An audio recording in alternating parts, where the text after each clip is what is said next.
All right. So hopefully you guys had a nice discussion about that quote up there. Emotions are like the weather. I'm not there, obviously, so I don't know what was said, but I included that quote because it can be really reassuring to know sometimes that emotions are like the weather. And what I mean by that is that the weather's going to constantly change, right? So, even if we're in the middle of a dark, windy day and, the equivalent in the emotions that is we feel sad or we're in a low place, it's not always going to be that way. All these different feelings that we have, they pass through just like the weather. If we just watch them go, they'll come in and then they'll go right on out. That's just how it goes. I've got another quote here, and this one is adapted from Shakespeare. So he said, "'Tis nothing good or bad, but thinking makes it so." There is nothing good or bad, but thinking makes it so. Think about that for a second.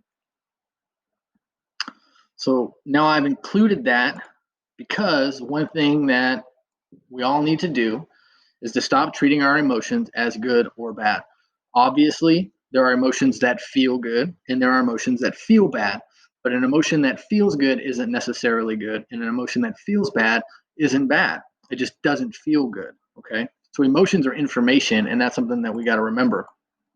Now, a little bit more on us needing to stop treating our emotions as good or bad. So I read a book, and a few other staff members here read the book, and we all talked about it. And anyways, in the book called Emotional Intelligence 2.0, it talks about self-awareness, and the number one practice to try and improve your self-awareness is this: quit treating your emotions and your feelings as good or bad. Okay, and it says that the problem with doing that is by judging those emotions, we're going to try and limit and stuff them. And I have a story for you though. So I've obviously felt jealousy before, and the last time that I felt jealous, I can remember being mad at myself because I because I felt jealous, right?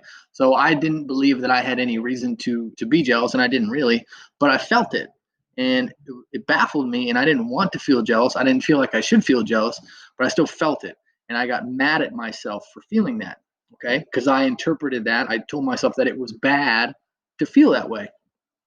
Now, if I would have been able to remember that, don't treat them as good or bad, instead of getting upset at myself for being jealous and then being jealous and angry, I could have just accepted that this is how I feel right now, looked at the circumstances as to why I felt that way, and then it would have passed on by.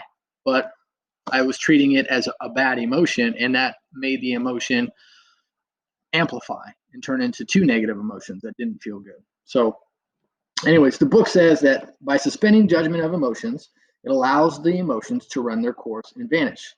Passing judgment on whether you should or should not feel something just heaps more emotions on top of a pile and prevents the original feeling from running its course, right?